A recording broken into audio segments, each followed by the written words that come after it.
এতদিন খেয়েছিলাম বিলম্ব দিয়ে পুরটক আর আজকে খাবো বিলম্ব দিয়ে আচার। তো এই যে এত সুন্দর একটা বিলম্ব গাছ দেখতে পাচ্ছেন, এটা কিন্তু আমাদের না, এটা হচ্ছে আমার এক স্টুডেন্টের। তো বিলম্ব নিব এটা বলাতেই আমার স্টুডেন্টের মা বলতেছে, ম্যাম আপনার যা মন চায় যত মন চায় বিলম্ব নিয়ে নেন। তো চলুন বিলম্বর আচার বানাতে কি কি লাগে দেখে নেওয়া যাক। এখানে আমি প্রায় 1.5 কেজির মতো হবে বিলম্ব নিয়েছি। সবগুলো বিলম্বই আমি এপাশ ওপাশ কেটে মাঝখানে হালকা চিড়ে নেব, যাতে করে মশলাগুলো বিলম্বর ভিতর ভালো মতো ঢুকে। বিলম্বের আচার কিন্তু এর আগে কখনোই খাওয়া হয়নি, এই প্রথমবার বানাচ্ছি। আপনারা যদি কেউ খেয়ে থাকেন বিলম্বের আচার, অবশ্যই কিন্তু কমেন্ট করে জানাবেন। তো এই তো আমি এখানে বিলম্বগুলো ধুয়ে সুন্দর মতো পরিষ্কার করে নিয়েছি, আর এখানে 5 ফোড়ন। আর চলেন দেখা যাক কিভাবে আচারটা বানাই। প্রথমেই আমার মেজারমেন্ট কাপ অনুযায়ী আমি দিয়ে দিলাম 1 কাপ সরিষার তেল, আর তারপর দিয়ে দিলাম এতে তেজপাতা, দারচিনি আর হচ্ছে 3-4টে এলাচ।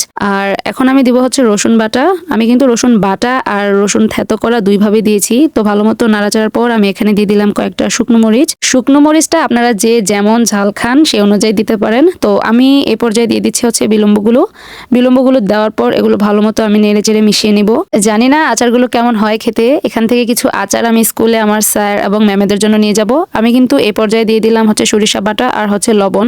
এগুলো ভালো মতো মেশানোর পর আমি দিয়ে দিচ্ছি হলুদের গুঁড়া আর হচ্ছে মরিচের গুঁড়া। এগুলো দেওয়ার পর এখন আবার নাড়াচাড়া করতে হবে, মানে নাড়াচাড়া আর নাড়াচাড়া, নাড়াচাড়া আর নাড়াচাড়া, এটাই করতে হবে শুধু, কারণ আচার তো নিচে লেগে যেতে পারে।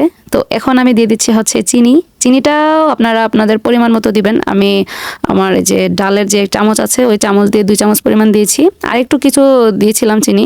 তো এই পর্যায়ে আমি দিয়ে দিলাম হচ্ছে সিরকা, যেটাকে ভিনেগার বলা হয়। ওইটা দিলে মানে আচারটা কিছুদিন ভালো থাকে, যদিও আচারটা মানে শেষ হয়ে যাবে কিছুদিনের মধ্যেই, তারপরেও দিলাম।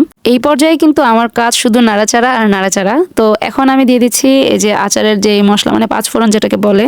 তো এখনও আমি আবার নাড়াচাড়া করতেছি, আর নাড়াচাড়া করতে করতে এক পর্যায়ে আমার আচার বানানো শেষ হয়ে যাবে। আপনারা দেখেন এই তো আমার আচার বানানো শেষ। আর এখন আমি একটা কাচের বয়াম নিয়েছি, এটাতে মানে আচারগুলো আমি ঢালতেছি দেখেন। আর চামচটা দেখেন, আমি কিন্তু স্বর্ণের চামচ দিয়ে আচার ঢালতেছি, বুঝতে হবে, বড়লোকস বলে কথা। তো এই তো আমার আচার বানানো তো আপনারা দেখলেন, কেমন লাগলো অবশ্যই কমেন্ট করে জানাবেন। আর সবাই অনেক বেশি ভালো থাকবেন। আল্লাহ হাফেজ।